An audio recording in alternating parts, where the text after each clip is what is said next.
Kapil Sharma show. मेरे को पहचाना, मैं कप्पू का भाई चप्पू। मैंने कुकिंग क्लास खोली है, जिसने एडमिशन लेना ले सकता है। बाद में क्लास फुल हो गई, फिर मैं किसी को एडमिशन नहीं दूंगा। अरे मेरा बेबी, मेरा चोनू, मैं जानू, मैं स्वीटा, क्या कर रहे हो मेरा बच्चा? हाँ बेबी, मैं कोई कुकिंग क्लासेस में आई हूँ। एक्सक्यूज मी, क्या ये ठोको कुकिंग क्लासेस है? नहीं, हम 5-5 रुपए लेके ना लोगों को ये बताते हैं कि कटप्पा ने बाहुबली को क्यों मारा। मुझे कटप्पा और बाहुबली से क्या लेना देना? मेरी शादी होने वाली है। वाह, उधर बाहुबली की जान चलेगी और तुम्हें शादी की पड़ी है। डायरेक्टर राजा मौली को पता चलेगा तो क्या गुजरेगी उस पर। देखिए, मैं यहाँ तुम्हारी बकवास सुनने नहीं आई हूँ, खाना बनाना सीखने आई हूँ। तो ये बताओ, खाना कितनी देर में आप सिखा दोगे बनाना? 30 मिनट में। 30 मिनट? हाँ। बोर्ड देख लो, आंखें फाड़ के 15 मिनट लिखा है। अरे जेंट्स को तो हम 2 मिनट में भी सिखा देते हैं। लेडीज का क्या है ना, लेडीज दिमाग बड़ा खाती है। लेडीज इतना दिमाग खाती है, मेरे को समझ में नहीं आता। एक तो लेडी आई मेरे पास, मेरे को कहती आलू में कोई और डिजाइन दिखाइए, बताओ ये कोई बात हुई? एक लेडी मेरे पास आई है, कहती सारे टमाटर लाल रंग के, नीले में कोई टमाटर दिखाओ। देखो, मैं तुम्हारी बकवास सुनने नहीं आई हूँ, ओके? तुम लड़कियां किसी की सुनती कहाँ हो? अपना तो रोना भी दूसरों को चिल्ला रही। देखिए, या तो आप अपना इलाज करवाइए या फिर आगरा शिफ्ट हो जाइए। तुम मेरे लिए ताजमहल बनाने चाहती हो? नो डार्लिंग, मुझे तुम्हारे लिए कुछ बनवाने की जरूरत नहीं, क्योंकि पहले से ही वहां पर एक पागल खाना बना हुआ है। तो पहले से बना हुआ तो ठंडा हो गया होगा, ताजा बनवाओ कुछ। ओके, मुझे लगता है मैं गलत जगह पर आई हूँ। अरे क्या बात कर रही है? सोनी से अच्छी जगह कोई है नहीं, आप कमाल कर रही हैं। आप बताइए क्या सीख रहे हैं? हमारे पास 2 पैकेज है, एक 5,000 वाला, एक 10,000 वाला। रियली? दोनों में क्या फर्क है? 5,000 में जैसे हम भरता जो है ना, तो मैसेज बना देते हैं। लेकिन अगर आप हमें 10,000 देंगी तो हम पूरा प्रॉपर तरीके से भरता बनाएंगे। नहीं, वो 10,000 वाला चलेगा। ये रहो तुम्हारी फीस। 10,000? 10,000 रुपए। क्यों? अच्छा। And come on, let's start. अच्छा, आपकी शादी हो रही है ना? Yes. वो बताइए, शादी में कितने दूल्हे आ रहे हैं? शादी में दूल्हा एक ही है, बिकॉज इट्स अ शादी, स्वयंवर नहीं है। ओके, तो घोड़े कितने आएंगे? अरे दूल्हा एक है तो घोड़ा एक ही होगा। एक दूल्हा एक घोड़ा, तो ऐसे पता कैसे चलेगा दूल्हा कौन है घोड़ा कौन? ये बताओ फिर, लड़के के कितने बाप आ रहे हैं? अरे लड़के का एक ही बाप है। ओके, और माँ? माँ भी एक ही है। Very poor family. तो बाराती कितने आएंगे? 400-500। 400-500 बाराती? इतने तो बाहुबली में नहीं आए थे। वाह, 400-500 बाराती। देखो, खाना बनाने के लिए सबसे जरूरी है प्रार्थना करना। आओ प्रार्थना करते हैं। हे ईश्वर, हम आलू की सब्जी बनाना जा रहे हैं। गलती से अगर कहीं मैं आलू का कीड़ा काट दूं तो उसको जीरा समझ के माफ कर देना। कीड़े वाला खाना मुझे नहीं सीखना, मैं जा रही हूं। 1 मिनट। किधर जा रहे? ओके, तुम्हें सिखाना है ना, सिखाओ। चुपचाप कुछ ऐसा सिखाओ जिसे खिला के मेरे सास ससुर खुश हो जाए। सास ससुर को तो फिर दादा दादी बनाओ, फिर तभी खुश होंगे। रहने दो। भटूरे बनाना सिखाओ। तो मैं आपको जीजा भटूरा बनाना सिखाता हूँ। What is जीजा भटूरा? अरे बहुत आसान है। जैसे आटे में हाँ। इतना सारा घी लेके उसमें ऐसे डाल के उसको साइड पे रख दो। ओके। उसके सामने जानबूझ के चावल बनाने शुरू करो। तो आटा आएगा गुस्से में इसका मुंह जीजे की तरह फूल जाएगा। उसके बाद जीजा भटूरा तैयार। समझ गई। मुझे ये जीजा भटूरा नहीं बनाना है। आलू की सब्जी बनाना सिखाओ। आलू तो पहली सब्जी होता है। अच्छा, वैसे वाली सब्जी? आलू वाली सब्जी क्यों सीखनी है आपको? मेरे होने वाले हस्बैंड को ना आलू बहुत पसंद है। आलू पसंद है तो आपसे शादी क्यों कर रहे फिर? खाने में पसंद है। खाने में?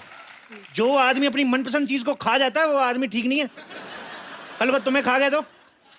एक्सक्यूज मी, आप पागल तो नहीं हो? हैं? ना, थोड़ा दीवाना हूँ। थोड़ा परवाना हूँ। देखो, अब मैं तुम्हें आलू की सब्जी सिखाता हूँ। ओके। ओह माय गॉड, पर आलू की सब्जी कैसे बनाए हैं? 2 ही आलू हैं, इसको 2 से 3 करते हैं। 2 से 3 कैसे करेंगे? इनकी शादी कराते हैं। आलू की शादी होएगी। सोचो, इनके छोटे छोटे आलू होंगे, बड़े होकर उनके पराठे बनेंगे। वाह, मजा आ जाएगा। हो सकता है उन्हीं में से कोई एक आलू का पराठा प्रधानमंत्री खाएं, फिर वो देश का पराठा बन जाएगा। तो पागल हो? तुम एक समाज सेवक को पागल बोल रही हो? You fool. चलो आलू की सब्जी बनाते हैं। अच्छा बताओ, इस सब्जी में और क्या डलता है? जैसे आलू में हम लोग प्याज डाल सकते हैं, पर मैं प्याज काटता नहीं। क्यों? बहुत ज्यादा क्यूट है, मैं काटता हूँ मेरे को रोना आ जाता है, इसलिए मैं अंडा खा लेता हूँ। वाह वाह वाह वाह वाह वाह वाह! प्याज काटने में तकलीफ होती है, अंडा खाने में कोई तकलीफ नहीं होती। अंडे में तो जान होती है। अंडे में प्रोटीन होती है, आपको पता है? और मैं कोई खुशी से नहीं खाता हूँ। वो तो मुर्गी आके मेरे को दे जाती है, उसका घर परिवार चलना चाहिए बेचारी का, मैं खा लेता हूँ। अरे मुर्गी कहाँ अंडे बेचने जाती है? She is a working. क्या काम करती है तुम्हारी मुर्गी? यही काम करती है, अंडे देने का ही, और क्या। देखो, अब ना आप मुझे गुस्सा दिला रहे देखो, गुस्से के लिए मेरे पास एक बड़ा मजेदार पराठा है, सिद्धू पराठा। हो। सिद्धू पराठा? इसको खाते ही हंसी निकल जाती है। इसके लिए क्या करना पड़ता है? आटा आटा गूंद के चूल्हा ऊपर लगाना पड़ता है, फिर आटा गूंद के ऐसे ठोको, ऐसे ठोको, तो सिद्धू पराठा तैयार। बहुत अच्छा बनता है।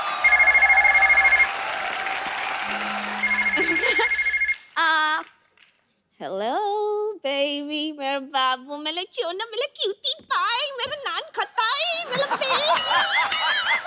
हाय सोना। अच्छा मेरे बाबू ने खाना खाया? अच्छे से खाया ना? फ्री होके फोन करती हूँ जो मेरा बच्चा। सुनो, यस। तुम्हारे जानू तोतला है? नहीं, मैं ना प्यार से उससे इस तरह बात करती हूँ। ऐसे प्यार से मतलब तोतले हो जाते हैं? हाँ, जब तुम्हें प्यार हो जाएगा ना, तुम भी तोतले बन जाओगे। ओके? जैसे मेरे को थोड़ा थोड़ा आपसे हो रहा है, तो मैं तो तोतला हुआ नहीं। मतलब शर्म, लिहाज, हया सब बेच के खा गए हो। अरे मेरी शादी होने वाली है। तुम किसी और की हो जाओगी। प्लीज इस वक्त मुझे खाना बनाना सिखाओ। क्या सीखना है बताओ? बंद गोभी की सब्जी। बंद गोभी नहीं हम सिखाते। क्यों? कोई फायदा नहीं उसका, इसको खोलते जाओ खोलते जाओ, अंदर कुछ नहीं निकलता, मैं बता रहा हूँ।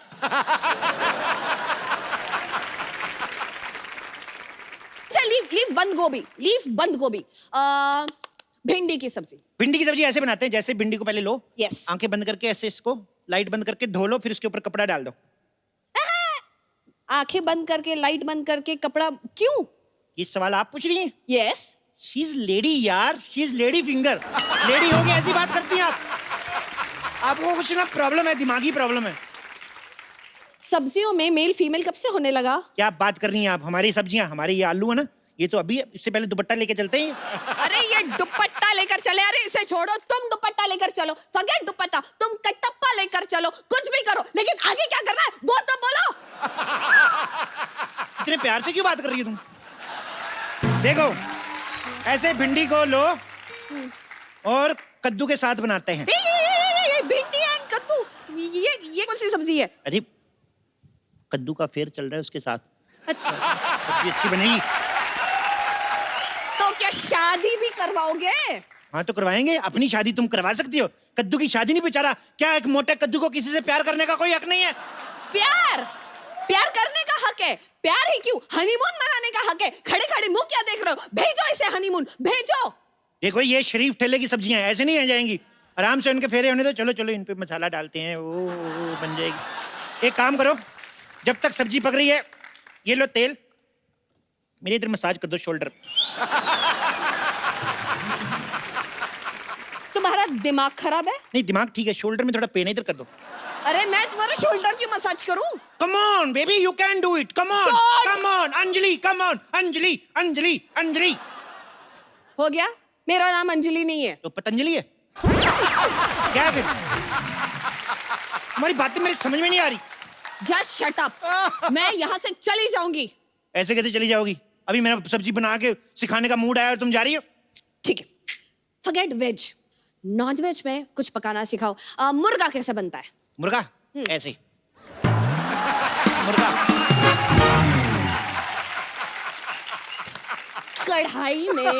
कढ़ाई में मैं थोड़ी आ सकता हूँ, पागल हो आप? अच्छा एक काम करते हैं, मुर्गा मतलब चिकन। चिकन कैसे बनता है? चिकन हम बनाते नहीं है वैसे, पर मैं आपको अफगानी मुर्गा बता देता हूँ। अफगानी मुर्गा? हाँ जी। अभी तो कहा चिकन नहीं बनाते।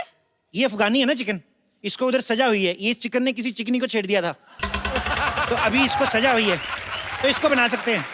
आपको पता है ये मुर्गा पागल है, मेरे को पता क्या कहता, कहता मेरे को बना के खाने के बाद बताना मैं कैसा लगा टेस्ट में। क्या ये भी आपकी तरह पागल है? नहीं, ये दोनों अनपढ़ है, ये और ये इसकी वाइफ है। ये पढ़े लिखे नहीं है बिल्कुल, इसीलिए हिंदी में अंडे देते हैं। अच्छा, तो इंग्लिश में अंडे कैसे होते हैं? इंग्लिश में मतलब एग। इतना भी नहीं पता?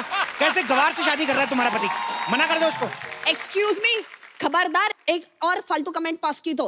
एक तो खाना पकाना आता नहीं है, ऊपर से इतनी लंबी बातें। क्या बात कर रही हो? चलो आज मैं जलेबी बनाना सिखाता हूँ। ये देखो, जलेबी लेंगे, इसमें मैदा डालेंगे पहले। छी, छी, छी, छी, छी, कितना गंदा दुपट्टा है, इससे जलेबी बनाओगे? दूर रखो, मुझे ऐसे देखकर ही चक्कर आ रहे हैं। अरे तो चक्कर आएंगे तो गोल गोल जलेबी बनेगी ना, नहीं तो सीधी नहीं बन जाएगी जलेबी। बस बात हो गया, मैं जा रही हूँ। रुको, मैं जा रही हूँ। मैं तुम्हारी होने वाली सब्जी का कुक बनने वाला हूँ और तुम मुझे इस हालत में छोड़ के जा रही हो। अच्छा बोलो ना बेबी, क्या सीखना है? मैं बताता हूँ तुम्हें। Excuse me, don't call me baby. मुझे बेबी बोलने का हक सिर्फ मेरे राजकुमार का है, और राजकुमार के लिए मैं शाही पनीर बनाना सीखना चाहती हूँ। प्लीज टीच मी, शाही पनीर कैसे बनता है? शाही? अच्छा, शाही वो जो पैन में डलती है। पनीर वो जो छोटा छोटा गोल गोल हरा हरा होता है, वही ना? छोटा छोटा गोल गोल हरा हरा ना मटर होता है। तो टमाटर क्या होता है फिर? टमाटर लाल होता है। टमाटर लाल होता है तो फिर गोलगप्पा उसको कहते हैं। और एक गोलगप्पा फुला हुआ होता है। फूली हुई तो पूरी होती है। अरे पूरी तो छोटी होती है। छोटी तो मेरी बहन है, उसके हाथ पीले करने मैंने। मेरे को याद आ गई उसकी। अरे उसके हाथ बाद में पीले करना, पहले तुम्हारा ना मुंह में लाल कर दूंगी। बकवास कर रहे हो। चलो जल्दी से मुझे शाही पनीर बनाना सिखाओ। ठीक है, सबसे पहले पनीर लेते हैं। एक मिनट, ये केला है। केले को थोड़ी पता हम पनीर बना रहे हैं। ऐसे चुप रहो। इसके सबसे पहले हम कपड़े उतारते हैं। इसको लगेगा हम इसको नहाने लगे हैं। हम चुपके से काट के इसका पनीर बना देंगे। ओ मम्मी का फोन। हेलो मम्मी जी, लहंगा पसंद कर लिया? अच्छा कितने का? 25,000 का लहंगा। मेरी बात कराओ। अरे अरे 25,000 का लहंगा लेने की क्या जरूरत है? लड़का मान तो क्या ही है। 200 वाला ले दो कोई। हाँ? कपड़े वपड़े क्या करने आंटी, आपकी इकलौती बेटी है, 2 शादियां कराओ इसकी। 2 दूल्हे दिलाओ, जो पसंद आएगा रख लेंगे कि नहीं? अरे बकवास बंद करो। और मेरे बेबी को कॉल, मेरे बेबी। हेलो बेबी, मैं चूनू में बाबू, मेरा बच्चा।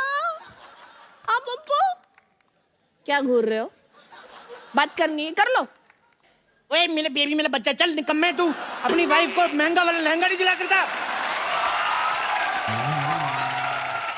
मेरी तरफ से ना है। Get out from.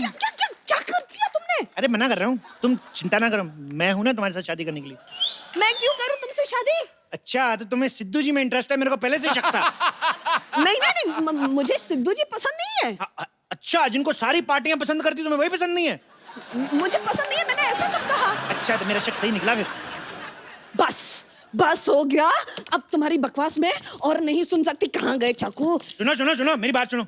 नहीं, आज तुम नहीं बचोगे। देखो तुम लड़की हो, कैसे भागती अच्छी लगती हो। देखो तुम्हारी शादी कब है? मैं तुम्हारी शादी में जरूर जरूर आऊंगा।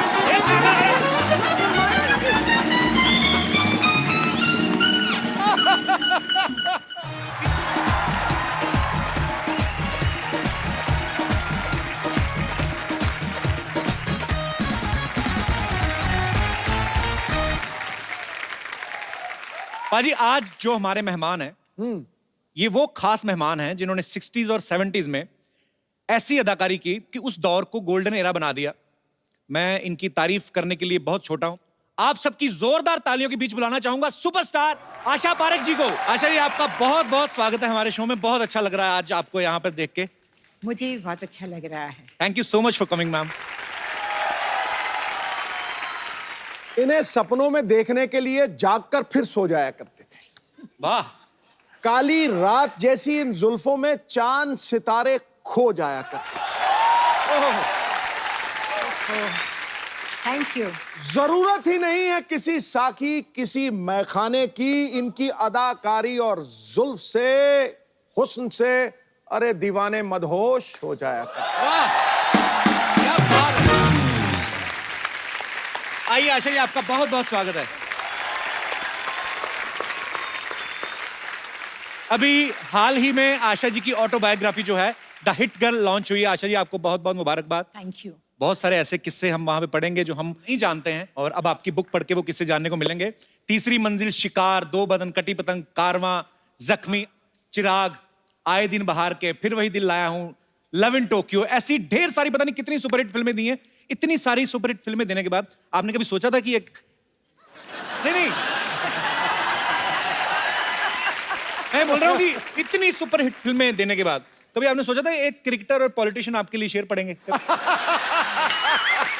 बड़ा बदमाश बंदा है यार, बहुत ही बदमाश है। बाजी आज शेरों का पिटारा जरा तैयार रखो क्योंकि 60s और 70 के दौर में से अच्छा, एक और हीरे को मैं इस मंच पे बुलाना चाहता हूं। एक ऐसी कमाल की फनकार हैं कि आज भी बॉलीवुड में जब कोई हीरोइन डांस नंबर शूट करती हैं तो वो सबसे पहले इनका नाम लेती हैं। आप सबकी जोरदार तालियों के बीच बुलाना चाहूंगा dancing queen, the one and only evergreen Helen ji. Helen ji बहुत बहुत स्वागत है आपका, प्लीज विराजमान हो जाइए। सावन सी सुहानी अदाएं, वाह, इन्हें मौसम पैगाम लिखते हैं, खत लिखते हैं दीवाने, दिल से सलाम लिखते हैं। इंडस्ट्री में ना कोई हुआ ना ऐसा कोई होगा, हम डांस के पिछले और अगले 100 साल इनके नाम लिखते हैं।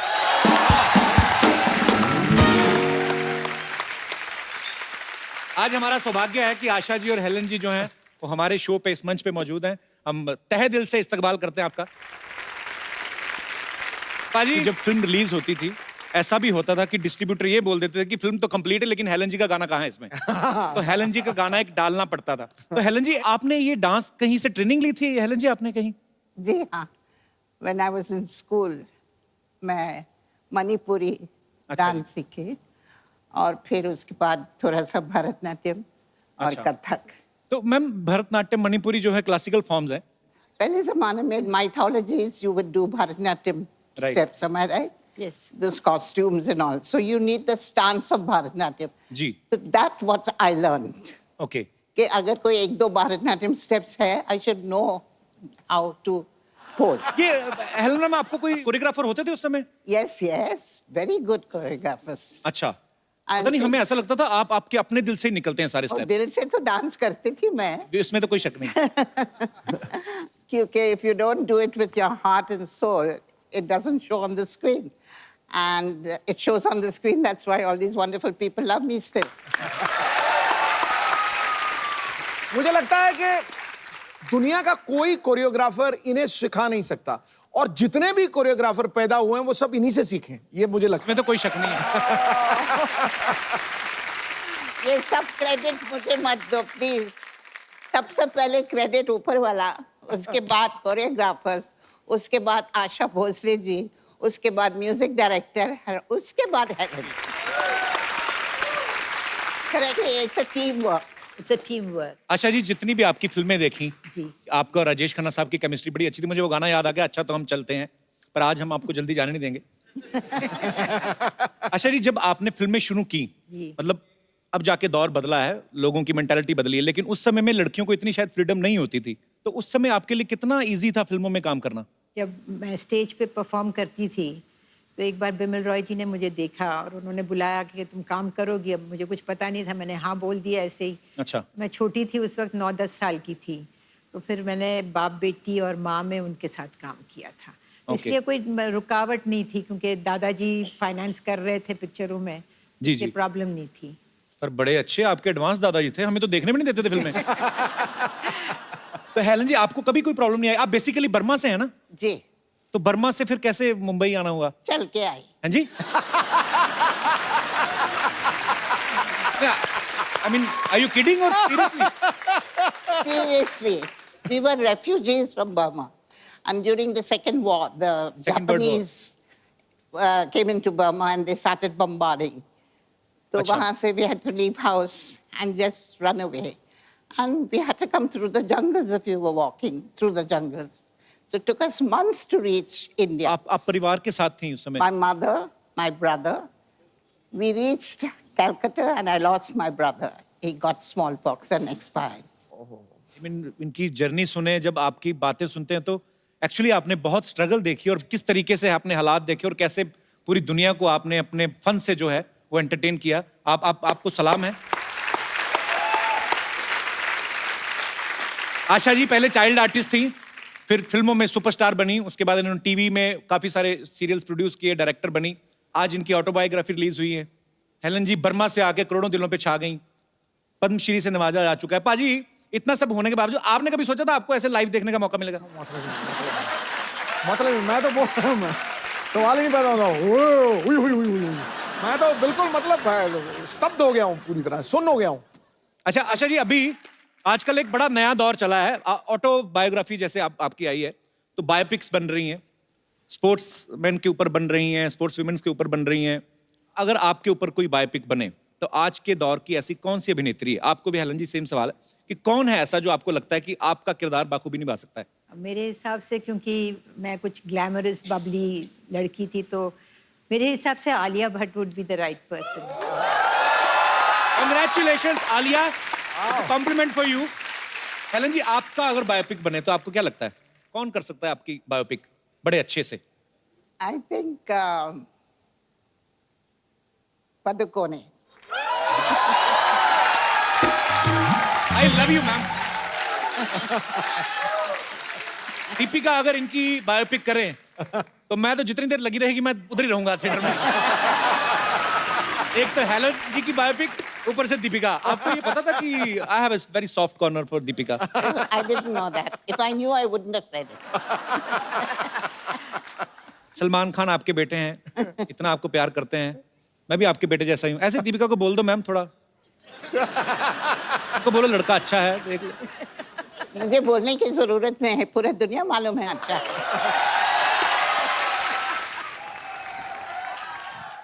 हेलन जी, आशा जी, आशीर्वाद दीजिए। बड़ा खुश हुए हम आज आप दोनों को देख के, बता नहीं सकते।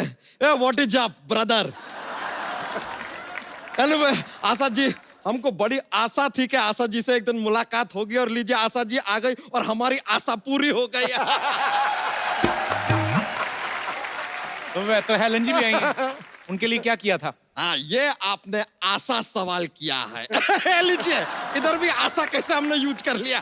नहीं यार, अब हेलन जी के आने का भी हमें आशा ही था, अब हेलन जी के आने का हमें हेलन जी तो हो नहीं सकता। लेकिन आशा जी आपको बताएं, फेवरेट हमारा वो है, वो जो अपना 3rd फ्लोर वाला पिक्चर। 3rd फ्लोर कौन सी है? अरे 3री मंजिल यार। ये आदमी का आप रहने दीजिए, इनका थोड़ा सा ना अंग्रेजी में पैदल चलता है। उस दिन हमसे कह रहे हैं कि देख देख क्रिकेट का जिंदा मैच आ रहा है। हमने कहा जिंदा मैच क्या होता है? फिर पता चला लाइव का बात कर रहे हैं।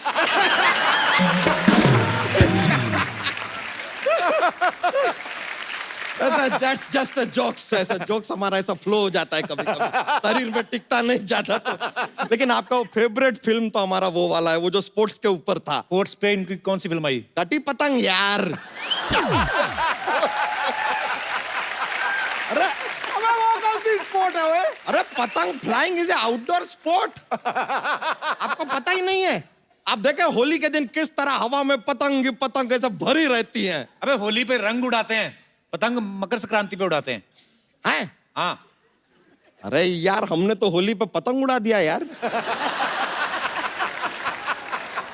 अच्छा, काम की बात भी कर लिया कर, तू मेहमान आए तो क्या फालतू। हाँ, अरे ग्वालियर में ना एक नया पागल खाना खुला है। अच्छा, ये क्या बात हुई? ये आपके काम की बात हुई।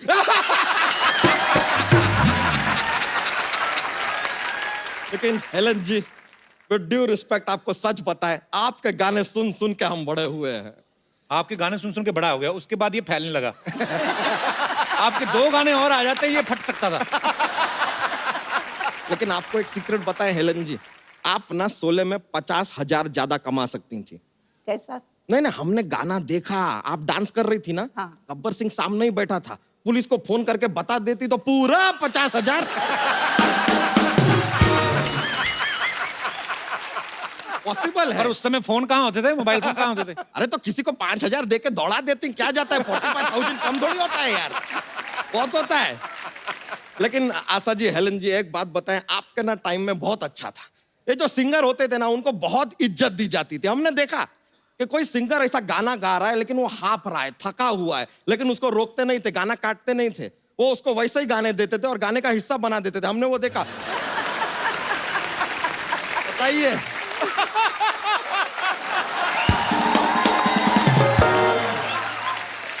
आदमी इतना थका है, हाफ रहा है, लेकिन सॉन्ग का हिस्सा बना दिए। ये तो कुछ भी नहीं है। ठंडी का मौसम होता था, आदमी ठंड से कांप रहा है, कभी कभी तो क्या होता था, गाने का रिकॉर्डिंग हो रहा है, म्यूजिशियन जो है इंस्ट्रूमेंट लाना भूल जाते थे। ऐसे? अरे हाँ, भूल जाते थे, तो उनसे कहते थे इंस्ट्रूमेंट नहीं लाया तो क्या हुआ, मुंह से गा दीजिए। अच्छा, वो जानबूझ के निकालते थे ऐसी आवाज, बर्मन साहब? अरे रहने दीजिए, आप हमें खाम बर्गर ला रहे हैं। अबे बर्गर ला रहे हैं क्या यार, खाने पीने की? बर्गर ला रहे हैं। अरे लेकिन बर्गर बोल के थोड़ा मजा आ जाता है यार, मुंह में ऐसा पैटीज का स्वाद आता है तो क्या जाता है, बोल लो। वैसे लेकिन आशा जी, हेलन जी, एक जानना चाहते थे हम कि हमने देखा वो टाइम के फिल्मों में ये जो जीवन जी, प्राण जी, प्रेम चोपड़ा जी, ये आपको 2-3 पिक्चर करके पता चल गया था कि ये लोग सुधरने वाले हैं नहीं। किडनैपिंग तो करेंगे ही करेंगे। अरे जब अगला पिक्चर साइन करते हैं तो बोल दीजिए कि यार इनको नहीं चाहिए, ऐसा कुछ आप मना भी तो कर सकते हैं, 2-3 बॉडीगार्ड रख लीजिए। हर बार किडनैप होते हैं, हमको बुरा लगता था यार, बार बार। और कभी कभी ना हमारे दिमाग में ये थॉट भी आता था, कहना सीटी यार नहीं, टूट जाएगा, सेंटर में बैठ जाओ। अच्छा सेंट बैठने दीजिए। नहीं, कोई नहीं। अच्छा, तो आजकल का जो हीरोइन है ना, उनको ज्यादा किडनैप करते ही नहीं है, वरना आज का हीरोइन को किडनैप कर लो तो सीधा पहाड़ी पे जाके सबसे पहले वो सोशल मीडिया पे शुरू हो जाएंगी, ऑन द टॉप ऑफ काली पहाड़ी।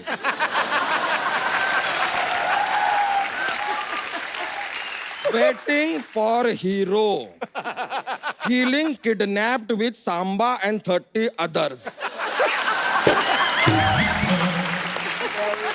वैसे सच बताएं, आपके साथ अगर धर्मेंद्र जी यहाँ पर आए होते ना तो हमसे मिलकर बहुत खुश होते। क्यों? फैन से मिलकर खुश होते हैं यार लोग, आपको क्या प्रॉब्लम है यार? अच्छा बच्चा, बात तो सुन। आज बोलिए। आज आशा जी आई हैं, हेलन जी आज ही आई हैं। जॉक्स तो सुना। हाँ, जॉक्स पॉल बनाया है, जॉक्स। आशा जी, हेलन जी, आपको बता दे, हमारा का एक जॉक्स का पिटारा जैसा है हमारे पास, वो ऐसा फ्री फ्लोइंग चलता रहता है, पर हम थोड़ा अवॉइड करते हैं कभी कभी कि माहौल बहुत ज्यादा बन जाता है, लोग को बहुत ज्यादा मजा आ जाता है, फिर वो मजा को कम कैसे करें सोचना पड़ता है। हम एक जोक सुना देते हैं, बहुत ही फनी वाला जोक है, सुना रहे हैं। एक लड़का है जिसे जिम पर बिल्कुल भी विश्वास नहीं है, उसे क्या कहेंगे? क्या कहेंगे? जिम्नास्टिक।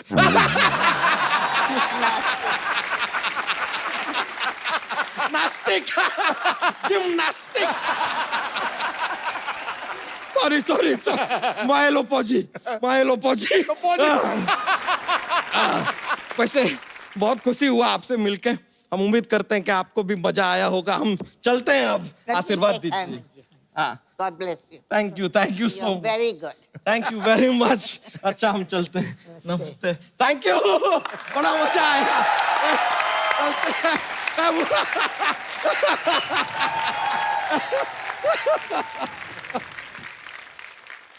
आजकल इतनी सारी फिल्में आने लगी हैं आशा जी, एवरी वीक 2-4 फिल्में रिलीज हो जाती हैं, रीजनल अलग से होती हैं। उस समय बहुत कम फिल्में आती थी। उस समय मैम जब आप पब्लिक के बीच में जाते थे, आप लोग कैसे पब्लिक अपीयरेंस करती थी? ऐसे ही चले जाते थे। ऐसे ही? मैं बुर्का पहन के जाती थी। तो मतलब उस समय तो इतना जबरदस्त क्रेज, तो हमें अभी तक याद है कि हम बचपन में जब देखते थे, तो मैंने तो एक किस्सा आपका ये भी सुना कि चिन चिन चू जब आया था, जी तो उस समय आपको मेरे ख्याल से ट्रैफिक सिग्नल पे घेर भी लिया था लोगों ने। जी। और माय मदर इतनी खुश हो गई, first time Helen was recognised. अच्छा। तो उन्होंने क्या किया, उन्होंने मेरे सर को विंडो से बाहर किया और कहा, हाँ ये हेलेन है।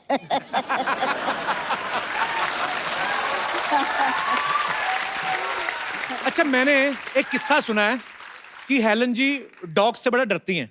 मैं छोटी थी, स्कूल से आ रही थी। अच्छा जी। और अपना नेबर के गार्डन में एक बहुत अच्छा अमरूद अच्छा जी। झाड़ था, तो मैं चढ़ के, I was about to break the over ji. When the lady of the house came out. अच्छा। और उन्होंने अपना कुत्ता छोड़ दिया गार्डन में, और वो आके बैठा नीचे झाड़ के नीचे। अच्छा। और मैं ऊपर 2 घंटा के लिए उन्होंने मुझे उधर ही बिठाया। It's a fact. चोरी का अमरूद महंगा पड़ गया उस दिन आपको। मैम आजकल तो आपको पता है फिल्में कैसे शूट होती हैं, एक टेक हुआ आर्टिस्ट का और जाके फटक से डायरेक्टर के पास एक इतना छोटा सा टीवी रहता है, उसमें जाके देख लेते हैं कि कैसा हुआ सीन। उस समय तो मॉनिटर भी नहीं होते थे मैम, और डिजिटल कैमरास भी नहीं होते थे। बिल्कुल नहीं। उस समय आप कैसे डिसाइड करते थे कि सीन अच्छा हुआ कि नहीं हुआ? नहीं, जब टेक होता था तो अगर मुझे लगता था कि नहीं मैंने कुछ ठीक नहीं किया है तो रिक्वेस्ट करते थे डायरेक्टर को कि भाई एक रीटेक कर लेते हैं। अच्छा।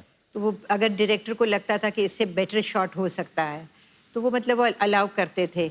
उसी तरह डायरेक्टर को अगर लगता था कि शॉट ठीक नहीं है जी। तो वो फिर रीटेक करवा लेते थे। मतलब डायरेक्टर की आंख इतनी तेज थी कि जी। उनको मालूम था कि किस तरह का शॉट हो रहा है। पर एक्चुअली इतना बदलाव आ गया ना मैम, आजकल तो टेक्नोलॉजी का इतना सहारा लेते हैं। मुगले आजम में पहले जितने सैनिक चाहिए होते थे उतने ही खड़े करने पड़ते थे, अभी तो 100 खड़े करके 1000 बता देते हैं। जैसे अभी बाहुबली आई ना, उसमें जितने हाथी दिखाए इतने टोटल हिंदुस्तान के जंगलों में नहीं है जितने बाहुबली में उन्होंने दिखाए। कार भी ऑटोमेटिक आ गई है आजकल, तो अगर विलन ने बैठा किसी ने शीशा नीचे करना ऑर्डर देना तो अच्छा लगता है, ऑटोमेटिक दबाया शीशा अपने आप नीचे जा रहा है, फिनिश हिम, शीशा ऊपर। पहले अजीत साहब वगैरह बेचारे हाथ से घुमाते थे रॉबर्ट, और उनको कंधा भी रोकना पड़ता था ताकि पता ना चले कि हम शीशा नीचे कर रहे हैं, धीरे से करके रॉबर्ट फिनिश हिम।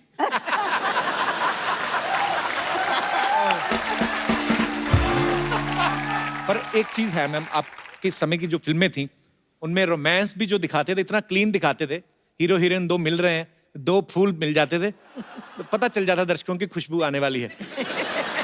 एक्चुअली क्योंकि सब फैमिली साथ में बैठ के देख लेती थी ना, तो बच्चों को भी मतलब बच्चे भी बैठे रहते थे, बुजुर्गों को भी पता चल जाता था तो एक दूसरे को बुजुर्ग देते। फैमिली पिक्चर्स होती थी, मजा आता था वो फिल्में देख के। अच्छा मैम, आपने अपने जितने भी को स्टार्स के साथ काम किया है, मैं कुछ बातें बोलूंगा, आप बताना कि वो किन पे ज्यादा सूट करती हैं। जब आप फिल्मों में काम करती थी सेट पे सबसे ज्यादा लेट कौन आता था? मिस्टर शत्रुघ्न सिन्हा। शत्रुघ्न सिन्हा। शत्रु सर, अच्छा। तो सबसे ज्यादा अपनी हीरोइन का ध्यान कौन रखता था? सुनील दत्त जी। सुनील दत्त जी, सो स्वीट। मैम सबसे अच्छा डांसर कौन था जितने भी आपने को स्टार्स के साथ काम किया? विजंती माला। वेरी गुड, इसमें कोई शक नहीं है। और लड़कों में? शमी कपूर। क्या बात है, शमी साहब। तो सबसे अच्छी बॉडी फिटनेस किसकी अच्छी होती थी उस समय? सलमान खान।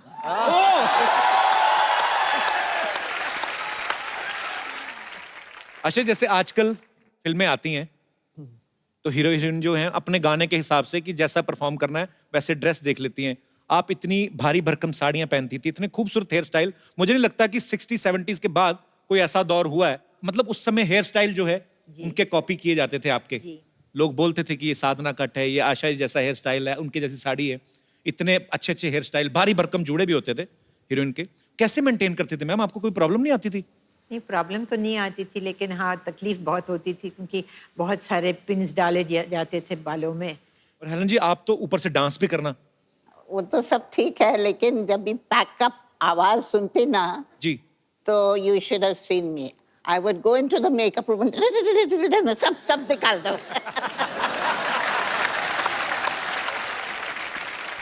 हम आपको कुछ पिक्चर्स दिखाएंगे मैम, तो आपको खाली जूड़ा देख के पहचानना है कि ये किन का जूड़ा होगा। Thank you thank you thank you thank you, बहुत बहुत शुक्रिया आपका। ओहो हेलन जी, आशा जी, मैं हूँ बम्पर, रहती हूँ अपने दम पर। तो बताइए कैसे लगा मेरा ट्रिब्यूट? ब्यूटीफुल। Thank you. आपकी फिल्म आई थी ना आशा जी, 2 बदन जी। ये रहा 250 किलो बदन।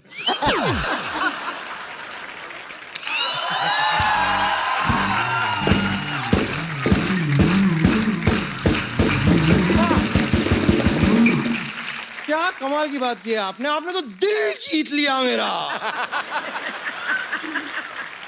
आज तो तू चाहे तो नूडल भी बेच सकती है, इतनी मेहनत करके आई है। क्या बात है, बहुत sweet। Hello Asha ma'am, hello Helen ma'am. Ma'am मैं सरला। देखना, इतनी तू मेहनत करी ना, तुझे सर्कस में काम मिलेगा एक दिन। कप्पू यार, तुम कुछ भी बोलते हो। मैं आशा मैम की इतनी बड़ी फैन हूँ, इतनी बड़ी फैन हूँ, और फैंस तो पाजी हीरोइंस को फॉलो करते हैं ना। बिल्कुल बिल्कुल। और ये आपको तब तक फॉलो करेगी जब तक आप इसको 100 रुपए दे देती। तुम कुछ भी बोल रहे हो। तुम बम्बर को क्यों नहीं कुछ बोल रहे हो? वो भी तो कुछ बनकर आई है। हाँ लेकिन मैं तो इंसान बन के आई हूँ ना, तुम कबीज का बच्चा बन के आई हो। वैसे बम्पर, तुम्हारे अंदर इतना कॉन्फिडेंस आया कहाँ से? ये जो तुम हेलेन मैम जैसी बन के आई हो। मेरे कॉन्फिडेंस आया क्योंकि मैं सुंदर हूँ और सुंदरता पे मैंने डिप्लोमा भी किया है।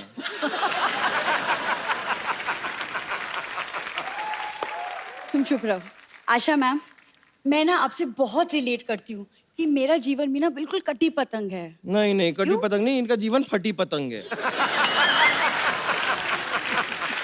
लेकिन आशा जी, मैं आपको सच बताऊं, आपके गाने से ना सबसे ज्यादा इंस्पायर अगर कोई हुआ है तो वो है बप्पी लहरी जी। मैम आपकी फिल्म थी ना तुलसी तेरे आंगन की, ये देखिए बरगद मेरे आंगन का। वाह, तुम दोनों को नहीं पता एक बात का कि तुम लोगों को क्या लगता है ऐसे कपड़े पहन के आओगी तो हमारे मेहमान इंप्रेस हो जाएंगे? मुझे तो सिद्धू जी ने कहा था। क्या? मैंने क्या कहा था वो? इन्होंने मुझे कहा था कि एकदम हेलन जी की तरह बन के आई है। सच में हेलन जी, मैं मजाक नहीं कर रही हूँ, ये आपके बहुत बड़े फैन हैं। आपको पता है एक बार ये क्रिकेट खेलने के लिए उतरे थे मैदान में। करला एक बात बताओ, इधर आओ बैठो।